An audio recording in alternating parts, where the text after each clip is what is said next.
శ్రీమాత్రే నమః. శివాయ గురవే నమః. నమస్కారం అండి అందరికీ. అమ్మదయతో అందరూ బాగుండాలని మనస్ఫూర్తిగా కోరుకుంటున్నాను. ఈ సంవత్సరంలో మనకు జూలై నెలలో ఎంతో పవిత్రమైన ఆషాఢ గుప్త నవరాత్రులు అంటే వారాహి అమ్మ నవరాత్రులు ప్రారంభం కానున్నాయి. ఈ సంవత్సరంలో జూలై 15 నుండి జూలై 23 వరకు ఈ నవరాత్రులు జరుగుతాయి.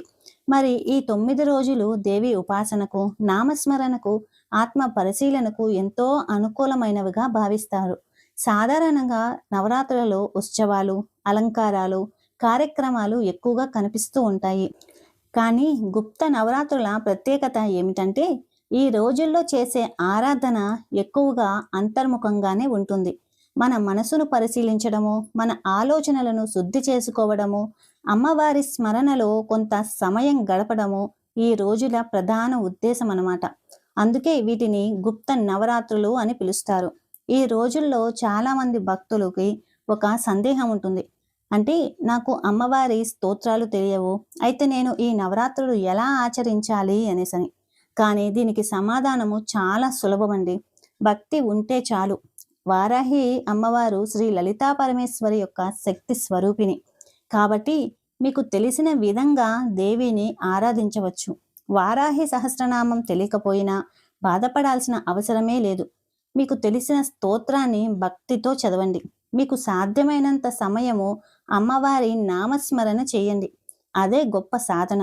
నవరాత్రుల్లో మీరు చదువుకోవాల్సిన స్తోత్రాలు అది తెలిసి ఉంటే వారాహి అష్టోత్తరము, వారాహి సహస్రనామము, వారాహి కవచము, వారాహి ద్వాదశ నామాలు, వారాహి గాయత్రి మంత్రము ఇవి తెలిసిన వారు చదువుకోవచ్చు. మరి తెలియని వారు లలిత సహస్రనామము, లలిత అష్టోత్తరము, దేవి మహత్యము, లలితా నామస్మరణ మీకు తెలిసిన ఏ దేవి స్తోత్రమైనా కూడా భక్తితో చదువుకోవచ్చు. ఇప్పుడు మనము ఈరోజు వారాహి అమ్మవారి ద్వాదశ నామాల గురించి తెలుసుకుందాము. అంతకుముందు వీడియోలో మనము వారాహి అమ్మవారి గాయత్రి మంత్రము అంటే నిత్యము నామస్మరణ చేసుకుంటూ గాయత్రి మంత్రం కూడా చక్కగా ఆ రోజుల్లో నిరంతరము కూడా సాధన చేసుకోవచ్చు. అలాగే ఈరోజు కూడా ఈ ద్వాదశ నామాలు స్తోత్ర రూపంగాను నామాల పరంగాను కూడా తెలుసుకుందాము. స్తోత్రం చేయదలిచిన వారు చక్కగా స్తోత్ర రూపంలో చేసుకోండి. లేదు మాకు స్తోత్రం చదవడం కష్టంగా ఉంది అనుకున్న వాళ్ళు 12 నామాలను నవరాత్రులలో చక్కగా ఉదయము సాయంత్రము పఠనం చేసుకుంటూ చక్కగా అమ్మవారికి దగ్గరవుతారు. ముందుగా అందరూ కూడా ఒకసారి జై వారాహి మాత అని కింద కామెంట్ చేయండి. ముందుగా స్తోత్రం చూద్దాము. అస్య శ్రీ వారాహి ద్వాదశ నామ స్తోత్రస్య అశ్వానన ఋషిః అనుష్టుప్ ఛందః శ్రీవారాహి దేవతా శ్రీవారాహి ప్రసాద సిద్ధ్యర్థం సర్వసంకటహరణ జపే వినియోగః పంచమీ దండనాథా చ సంకేతా సమయేశ్వరీ తథా సమయ సంకేతా వారాహి పోత్రిణీ శివా వార్తాళీ చ మహాసేనాజ్ఞాచక్రేశ్వరీ తథా అరిగ్ని చేతి సంప్రోక్తం నామద్వాదశకం మునే నామద్వాదశదాభిజ్ఞా వజ్రపంజరమధ్యగః సంకటే దుఃఖమాప్నోతి నా కదా నచ మానవః. ఇది శ్రీ వారాహి ద్వాదశ నామ స్తోత్రం సంపూర్ణం. ఇప్పుడు మనము నామాలు పరంగా చూద్దాము. పంచమి దండనాథ సంకేత సమయేశ్వరి సమయ సంకేత వారాహి పోత్రిణి శివ వార్తాళి మహాసేన ఆజ్ఞాచక్రేశ్వరి అరిగ్ని ఇవన్నమాట 12 నామాలు. మరి ఈ 12 నామాలకి కొంచెంగా వివరణ తెలుసుకుందాము.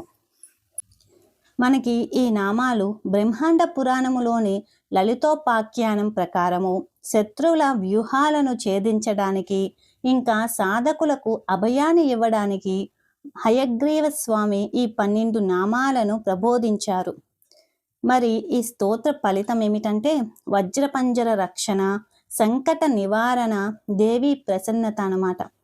ముందుగా మనకి అస్యశ్రీ అనేసి చదివాం కదా, అందులో హయగ్రీవ స్వామి వారు పలికారనమాట. అంటే మనకి ఇక్కడ అందించిన వారు ఋషి హయగ్రీవ స్వామి అన్నమాట.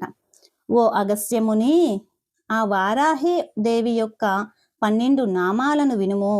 ఏ నామాలను విన్నంత మాత్రము చేతనే ఆమె వెంటనే ప్రసన్నమవుతుందో అట్టి నామాలను చెబుతాను అనేసని చెబుతున్నారు అగస్త్యమునికి. మరి ఒక్కొక్క నామాన్ని కొంచెంగా వివరణ తెలుసుకుందాం. పంచమి అంటే అమ్మవారు సప్త మాతృకలలో 5వదనమాట. అలాగే పరమశివుని 5వ శక్తి స్వరూపము కాబట్టి అమ్మను పంచమి అని పిలుస్తారు. దండనాథ, లలితా పరమేశ్వరి సైన్యానికి అమ్మ సైన్యాధ్యక్షురాలు. దుష్టులను శిక్షించడానికి చేతిలో దండాన్ని ధరించినది కాబట్టి దండనాథ అని పేరు. సంకేత, రహస్య మంత్ర తంత్రాలకు సంకేతమే అమ్మ రూపము. సాధకులకు అంతర్గత రహస్యాలను, మంత్ర సంకేతాలను అనుగ్రహించేది అని. సమయేశ్వరి, సమయాచార మార్గములో పూజించే భక్తులకు ఈమె అధిదేవత. అంటే బాహ్య పూజల కంటే అంతర్గత ధ్యానానికి ప్రాధాన్యతనిచ్చే మార్గానికి ఈమె ఈశ్వరి అని. సమయ సంకేత, సాధనలో సమయము అంటే నియమము ఇంకా సంకేతము గుర్తు రెండింటినీ సమన్వయంగా చేసే శక్తి స్వరూపిణి అని. వారాహి, వరాహముఖము కలిగిన శక్తి. అజ్ఞానమనే బురదలో కూరుకుపోతున్న జీవులను తన జ్ఞానమనే కోరలతో ఉద్ధరించేది అని. పోత్రిని, ఇక్కడ పోత్రి అంటే వరాహము అని. వరాహ రూపాన్ని ధరించి తన ముక్కుతో భూమిని పెకిలించి భక్తుల కష్టాలను వేలతో సహా తొలగించేది అని. శివ, అత్యంత మంగళప్రదమైనది. భయంకరమైన రూపం ఉన్నప్పటికీ తనను ఆశ్రయించిన వారికి కేవలం శుభాలను మాత్రమే ప్రసాదించేది అని. వార్తాలి, వార్తలను చేరవేసే శక్తి అన్నమాట.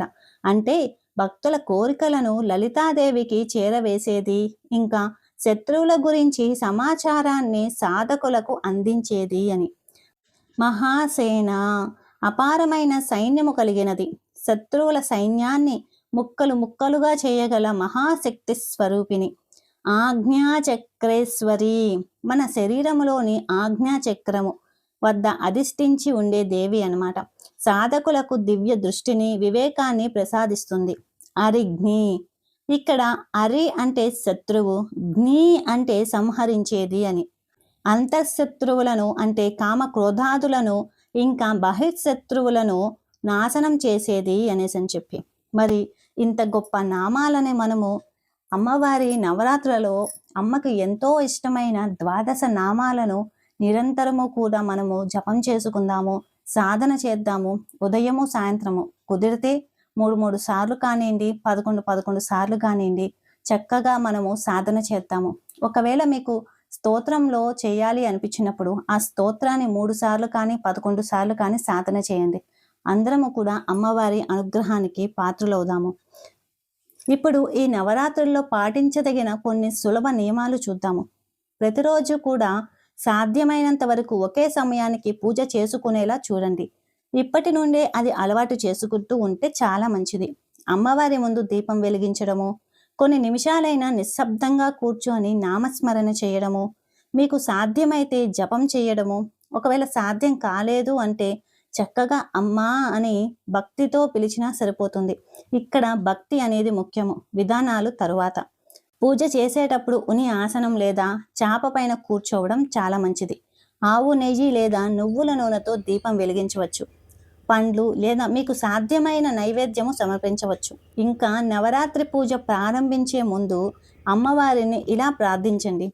కరిష్యామి వ్రతం మాతః నవరాత్రమనుత్తమం సహాయం కురు మే దేవి జగదంబ మమాఖిలం.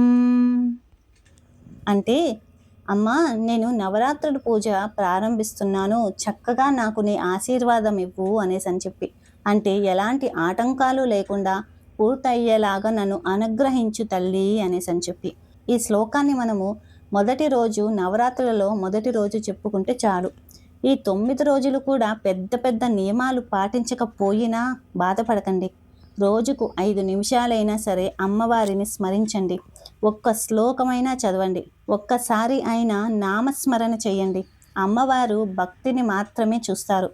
గుప్త నవరాత్రులు అనేది కేవలం పండుగ రోజులు కాదు, మనలోని భక్తిని మేలుకొలిపే పవిత్రమైన సమయము. మనసును దేవి పాదాలపై వైపు మళ్లించే అవకాశం అన్నమాట. అమ్మవారి అనుగ్రహం కోరుకునే అందరికీ కూడా ఈ నవరాత్రులు శుభాలను అందించాలని మనస్ఫూర్తిగా ప్రార్థిస్తున్నాను. శ్రీమాత్రే నమః. శివాయ గురవే నమః. సర్వం శ్రీ లలితార్పణమస్తు. జై శ్రీ వారాహి మాత.